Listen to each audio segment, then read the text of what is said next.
Yeah, hello, shalom. I'm Jörg, and I am visiting Israel at the moment, and was nicely invited to give a talk about the indie game I'm working on. The indie game I'm working on.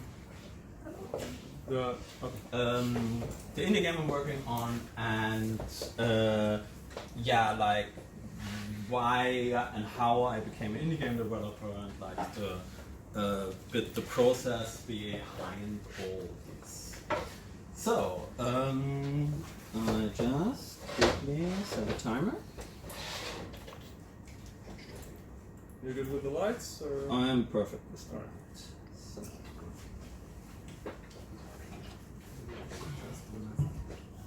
Go.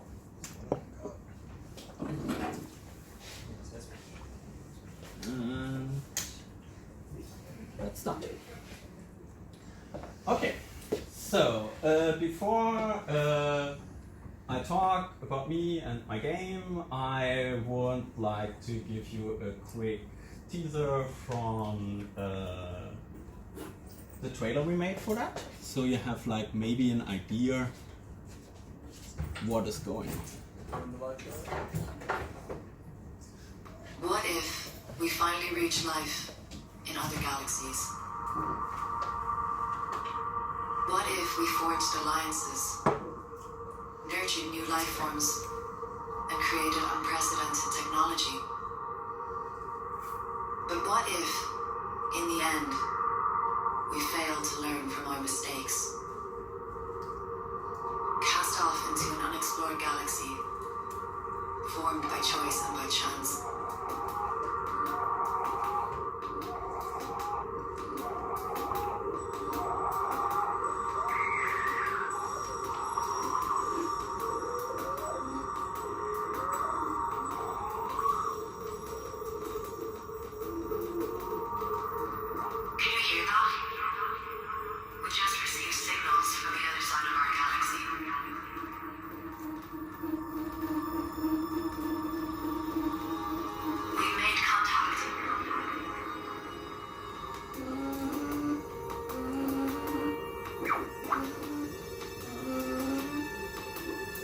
Traveling for hundreds of years, we finally reached the Gliese system and meet the Plume.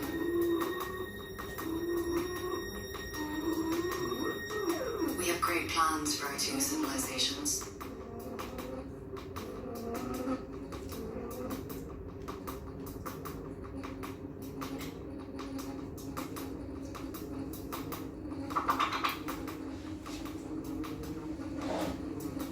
We were wrong to come here. We disturbed a fragile ecosystem. Without depleting their resources, we can't make it home. We can't make it home.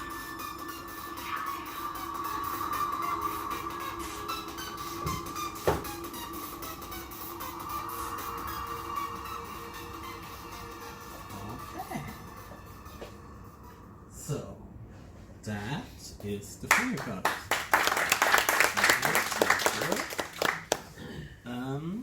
So that is the Fermi Paradox, or the trailer for it. Maybe you need to present. First present. No. No, it's a spoiler. I'm not a person. So. Sorry for the man. Okay. So, yeah, as you already think, this is a science fiction. I'm working on a science fiction game, and I will primarily talk about science fiction and a bit why I'm doing this, and a bit the concepts behind the game and how everything develops. But yeah, first, who am I? My name is Jörg Reisig. I worked in the AAA game industry in Berlin. I'm also still living in Berlin. I founded a tiny company called Anomaly Games, and I'm a proud Saftladen member. Saftladen is something very similar to this. It's a co-working / collective space for game developers in Berlin, and primary a space for like indie developers to meet and to gather in Germany and especially in Berlin. So, since there's a lot of indie people here, and I often get like asked like how did I end up in the indie space and in games in general. I want to make like a very quick overview how I got into this. So I'm from Germany. I studied computer science. At some points I stopped studying computer science, went to a game school, became a game programmer, and was quite lucky and started it directly in the German games industry and started on like C, B game titles for PC.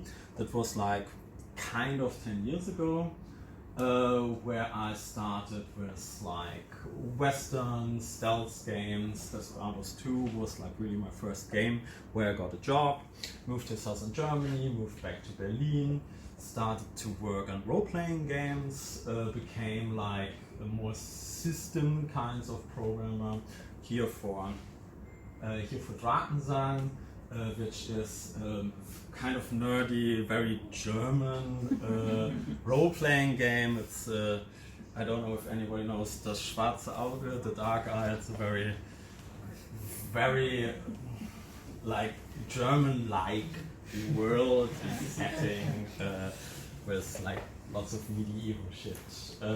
But it's a key. It was really interesting to really work on a big role-playing game and were responsible for the combat system and also working for a company that like creates like a world that the player can explore. And then there was like a big step. I became a programmer for artificial intelligence and created parts of the behaviors of Spec Ops: The Line, and that's like the that's like the only big famous title I worked on. It's Jager's studio in Berlin, and that was like a really huge and big project. Worked 5 years on this title. It became like not successful, but very critically acclaimed.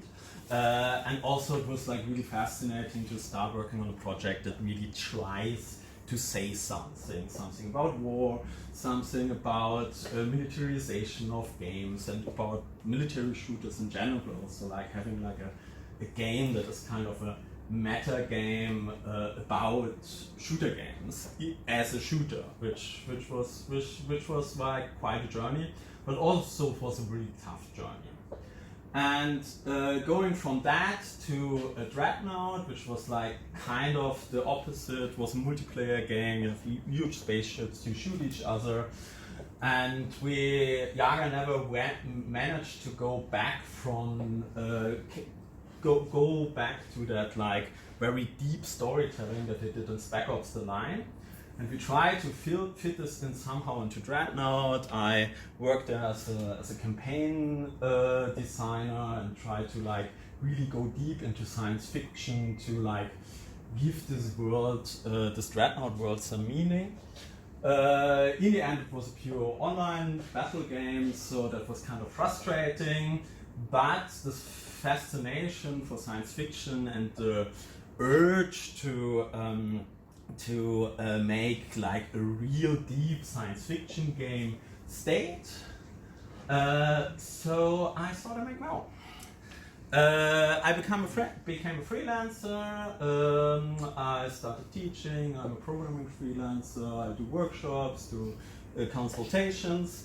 But at the same time, I also became an indie game developer and started on my own project, which is called the Fermi Paradox.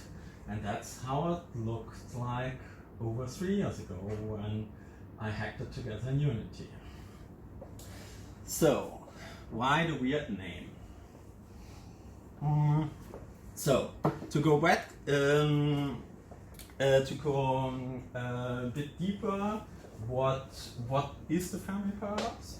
Fermi Paradox is a real thing that this guy, Enrico Fermi, tried to made up, basically. Enrico Fermi won a Nobel Prize, physics. I think he built the first nuclear reactor. He was on the Manhattan Project. So ethically, maybe it's not the coolest guy, but also very brilliant. And he was also into astrophysics. So he had with his physics colleagues some kind of theoretically arguments about why aliens never visited Earth. To make it I try to make it very short. What's the sum of the Fermi Paradox? Basically, our galaxy is so old, much older than our sun. So there are so many stars in our galaxy that have probably planets like our Earth, and these planets are much older than our Earth. So if just a tiny fragment of these planets develop intelligent life, and we really talking about billions of stars, like and billions of years, so like a huge time span and a huge mass of stars. So if just a tiny fragment of this develops intelligent lives, then it could be that these civilizations, or a couple of these civilizations, might develop interstellar travel, because that is what our civilization is also heading to. And even with the slowest form of interstellar travel, you only need a few million years, and not a few billion years, to traverse the entire galaxy. So why is nobody here? So if there were already civilizations long before us, capable to travel to us, why didn't they? Also, and that's an important thing, even if they don't want to travel, or if space travel is somehow impossible, we would at least see some signals from them. Because if the civilization is similar to us, it will emit some kind of radio waves from their from the industry, from stuff they send out. So it must be that these radio waves travel through the universe, and they can travel for millions of years, and we could pick them up. But we don't pick them up, and that's the paradox. And there's thousands of ideas how to solve these paradox. Look it up; it's really fun and interesting. But one of the classic ideas that is more tragic says there were a lot of civilizations back then, but they only sent it out for a short amount of time. So you have like these bubbles of spheres of radar waves that travel through the universe from a planet, and if you're not in the exact time frame capable of receiving these signals, you will miss them. Why do they stop transmitting? Either they decide to, or they are not able to send them out anymore. The most simple explanation would be if a civilization is capable of making radio waves, it's also capable of destroying itself, and in a short time period they will do it via nuclear war, or maybe they destroy their climate, or they invent complete different things unknown to us to destabilize their own environment. So, and I looked at this and said, why had nobody made a game about this? Because I really like these ideas of these bubbles of information that travel to space and time, and that can be seen if you're just in the right spot of time. And I wanted to make a game about it. What is my tongue is good. So The first thing and the primary thing what this game is about radio signals, and really old radio signals. So you have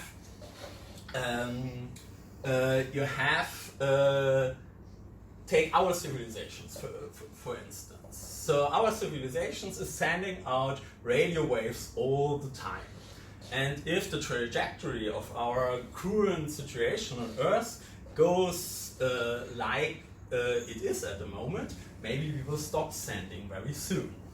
So, I mean, already first impression is really bad. Like, we started massively sending radio waves in the Second World War, so we all know what that means. So the first impressions aliens get from us is like, what the fuck? Then a lot of weird TV, maybe even confusing, and yeah, if we are unlucky, we have soon a nuclear war or similar, and then the only thing they will get is gamma radiation from that. So that is very depressing thought. And I really wanted to make a game where you have like different civilizations that rise really fast, get destabilized and fall apart.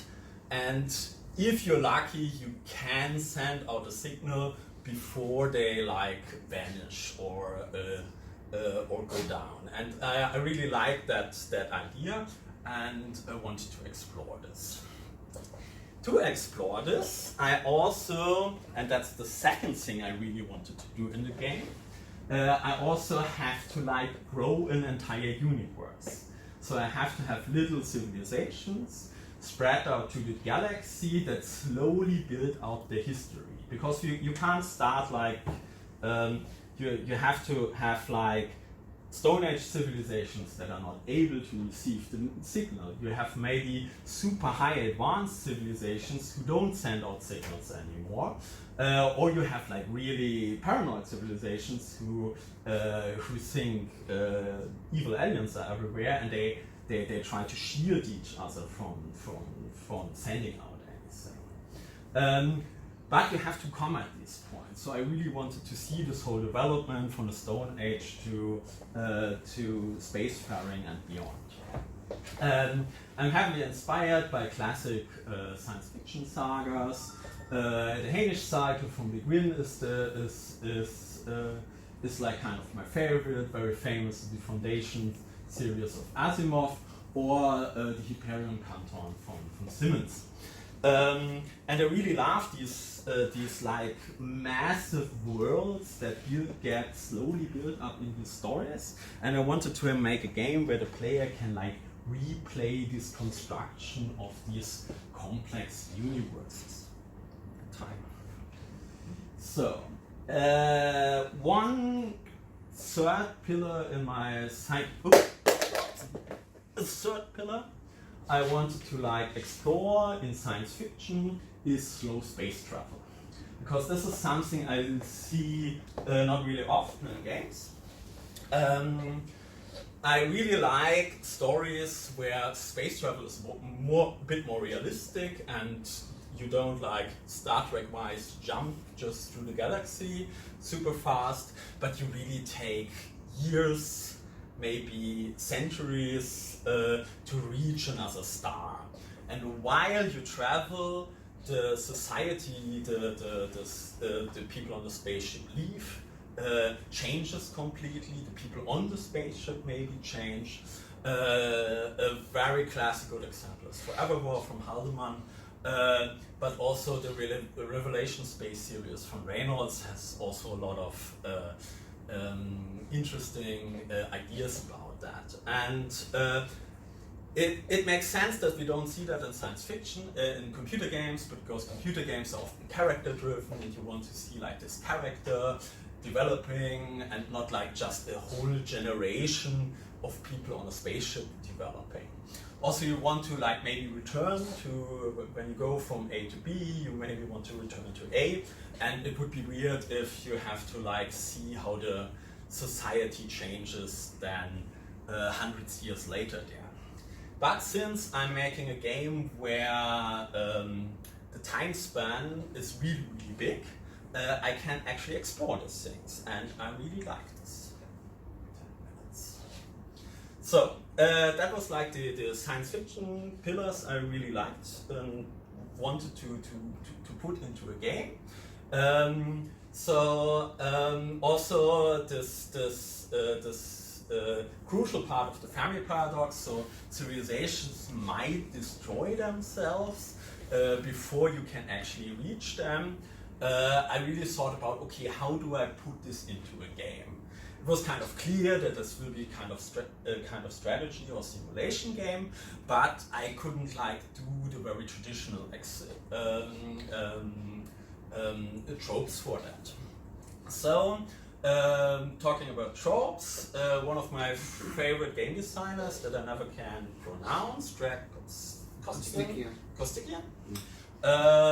made a really interesting talk about trope inversion, where you can say, okay, you take a very standard genre and take one part of the genre and put it to the opposite. A good example would be you have an MMO with permadeath, which is like what?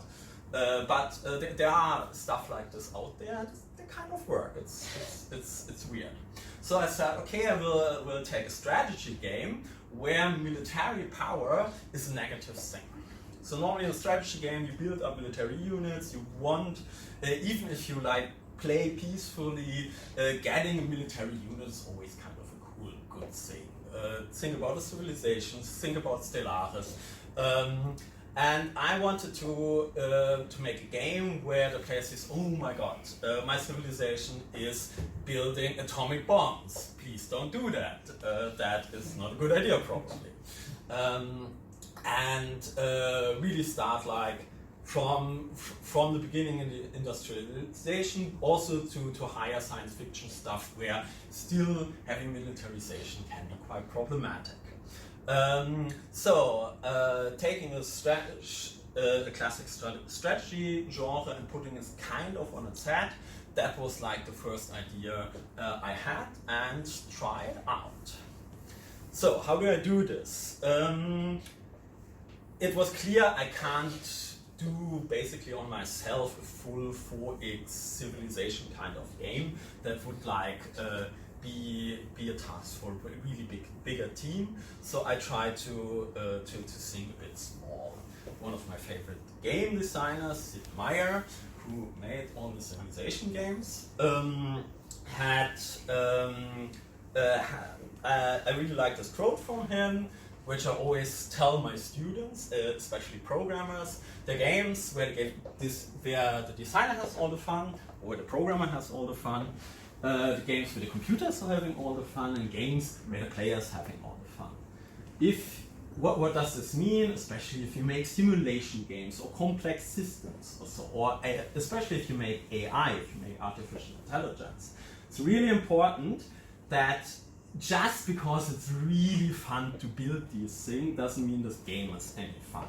Also, if the computer simulates a shitload and the player doesn't see anything of the simulation, it's also not really fun. So you should like kind of focus on the player, and the player should have the fun. I kind of try to go a thin line here because I'm making something I'm calling a narrative idle game.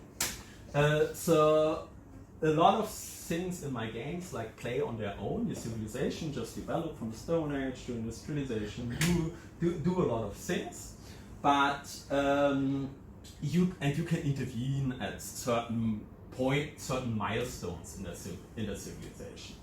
But I'm always like thinking about this to present the player with the right information, that the player has the feeling that he or she has some influence.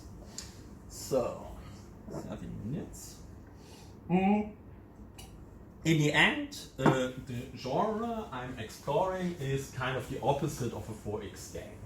So in a 4X game, you have like a faction that tries to dominate a certain space, like dominate a planet or dominate a galaxy or something, and explores, expands, exploits, and exterminates. And in my game, you don't play a certain faction, you play all the factions. You play the entire galaxy, and you try to avoid that a certain faction explores, expands, exploits, and exterminates everybody. Because that would be also a solution of the Fermi Paradox, that if you see aliens, they are just out there to get you and would destroy anything, so you don't, you're kind of lucky that you don't see the aliens so far. So, also I really found it nice to make a game that where the goal is to achieve harmony, peace, and coexistence. I'm calling it kind of a galactic gardening game, because in the end you're a galactic gardener. You see on all these planets and try to like make stuff for the civilizations a bit more optimal. Yeah, so what is probably easy to see, if you make a game about civilization and society development and progress, and especially if it's like there's like a lot of risk that these societies destroy themselves or destroy each other later in the game. So when the alien civilizations meet, there's also like a lot of problems. What I really like, that we are now in an age where you can make video games as political commentary. And that was like something I had to get used to. I think back in the day, Civilization made really strong claims about climate change in a very good, in a good system. And I actually, as a kid, learned about climate change from the early Civilization games. And that always stuck with me, that games can form people and can give them like some perspective, some political perspective. Heavy inspiration for me is Fate of the World. It's a climate change simulator. It's really, really good. It's also really difficult. It's a bit older, but all the things that work there are still super, super relevant. And it also was a very simple game. So it was like a card game that has a really complex simulation behind it. And that really inspired me to say, okay, you can have simple game mechanics and still show a much bigger simulation without going like into super details and show like 500 values and resources and stuff. You can break it down to very simple stuff. And that was like kind of an inspiration for the Fermi Paradox. So, to end up with the last quote, one of my favorite game developers, AI people, is Pre-Code. She wrote an article called, I forgot, The Future I Like or something. I have a link later. Where she argued that most computer games who look into the future going like this, describing just dystopias most of the time. And it's super interesting to play with dystopias, and they also have their value in storytelling, but it would be, we can actually design hopeful futures. We can design futures where problems in our society are solved, and show them and play with them. And that is, in video games, can be very, very powerful with this. And I really like that in my game, since you try not, since when one civilization dominates everything, or all civilizations die out, that is like the game over state, that you automatically try to improve everything in the world or in the galaxy now, and that you strive to like some kind of galactic-wide utopia in the end. And yeah, I hope that it will also inspire other people to see, to think about like how can a good world, how can a good future will be. So let's see how much time I have. Not so much. Okay. I have a couple of slides about the development process. So I'm working on this thing on the side for 3 years now. We don't have the time or the budget to work full time, which is very sad. We try to change this and go to different conferences and talk to publishers and stuff. But just that you actually see the game a bit, I go quickly over them. Also, I really like to show like this process, how that it can start as a super simple thing. So the first thing, this core idea, you have planets, the planets send out radio waves, and at some point, if you are in the right age, you can receive these signals. That was like the first prototype. It was super simple, and you could instantly try to do something gamey with it. And that was actually the first thing I did, because it was funny when I started this game, a couple of months later there was a Fermi Paradox game jam. And then I already had a very simple construct of my game, but I really struggled with the end game. So how should this game end? Does it work, these ideas that I had? Oh. Okay.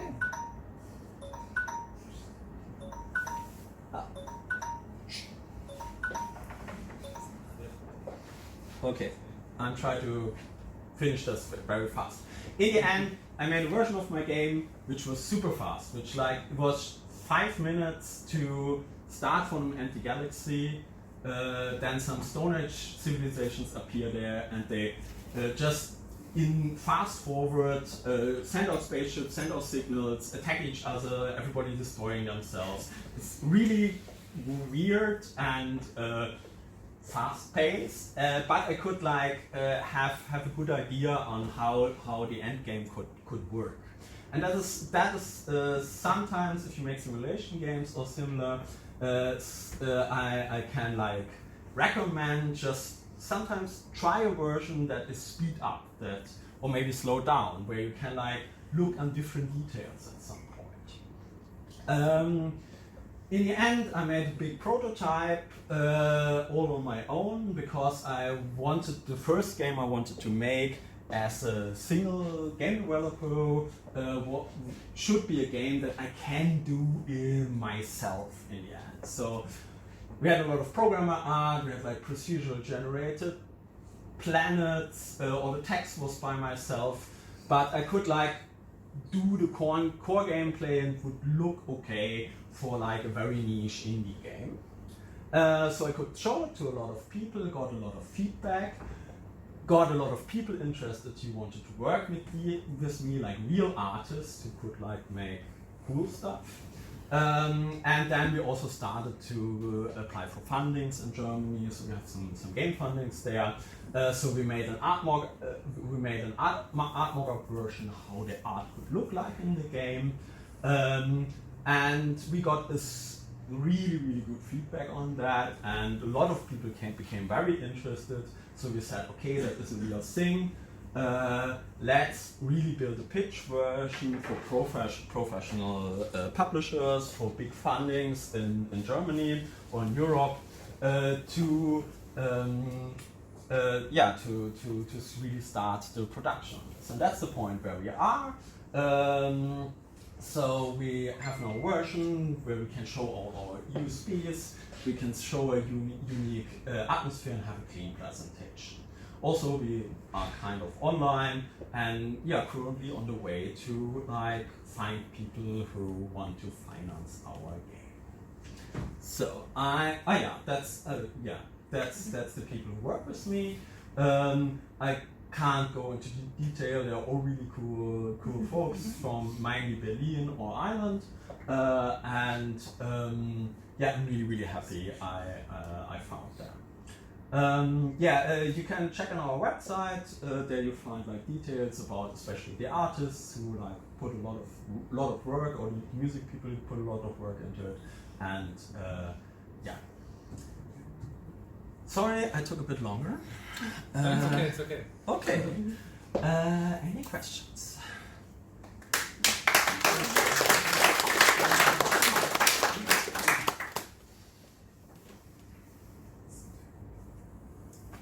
Once you have the idea for the game and you realize the game will be the core idea of the game is very difficult to explain. Yeah.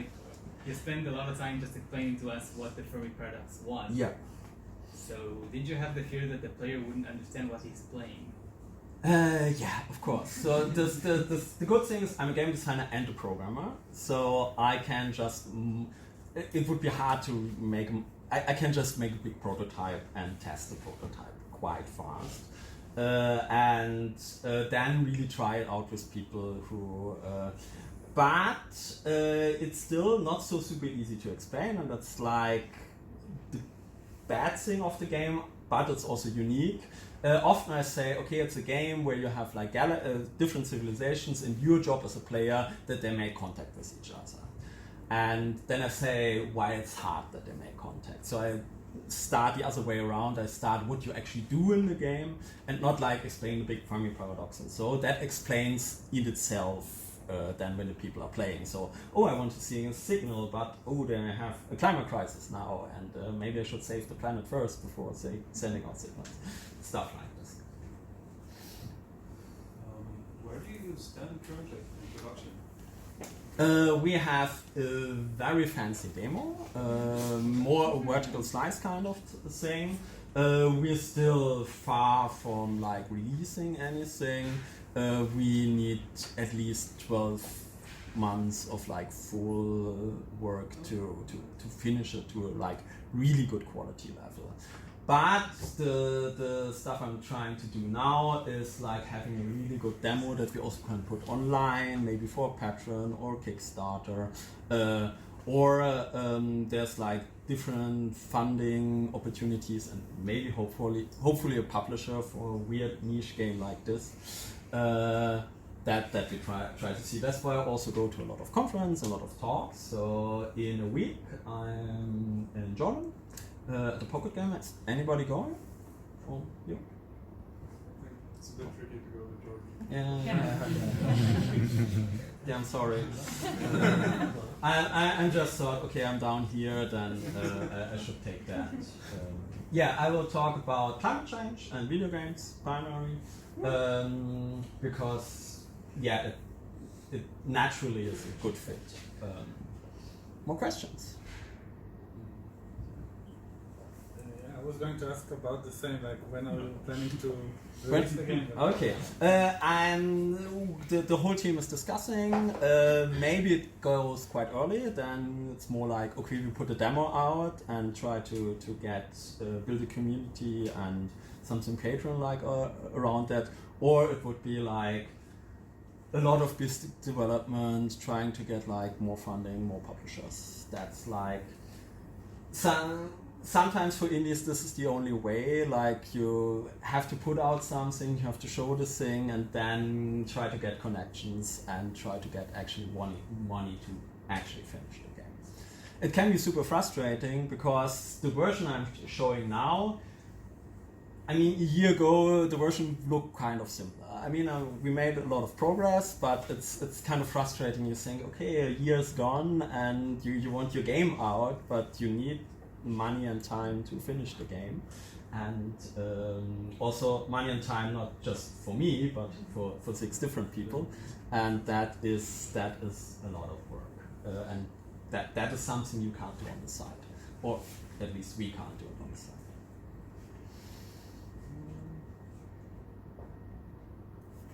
So, How much did the experience of working on AAA games help you, like in developing indie games, or is it like a completely different work?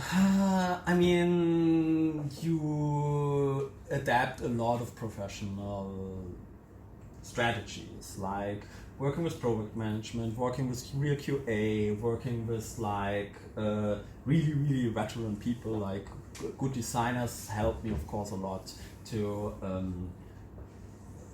like see what's a good game, what's not a good game.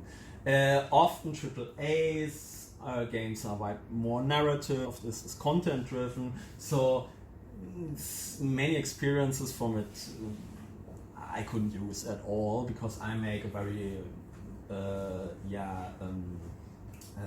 what's it called, procedural game. Like there's like every stories are like just like little puzzle pieces that can be put together in many different ways. And that's a very indie thing normally. And that's a skill I had to learn completely on myself. But like professional teamwork, also like knowing people, I think that's the most important part. I got like my team because I know game developers from the AAA industry, even if they're not former colleagues, friends of friends, and that helped a lot. Also, I still can work on games, like paid, like a freelancer, and not completely go out of it, have a standard programming job or something, and then work on the side on stuff. Yeah. Do we switch to the next talk, or I'm already? Yes. 5 minutes Okay, break so thank you very much, Jörg, Thank you. and we'll have like just a short break, and we'll continue on to the next presentation. Okay. I can put the talk online, and there's like a couple of links to the stuff I talked about. We'll put a link in the Ludo page. Yep. That'll be great. Okay. Awesome. Well, thank you very much. Yeah. We'll continue in a couple of Thank you minutes. for having me.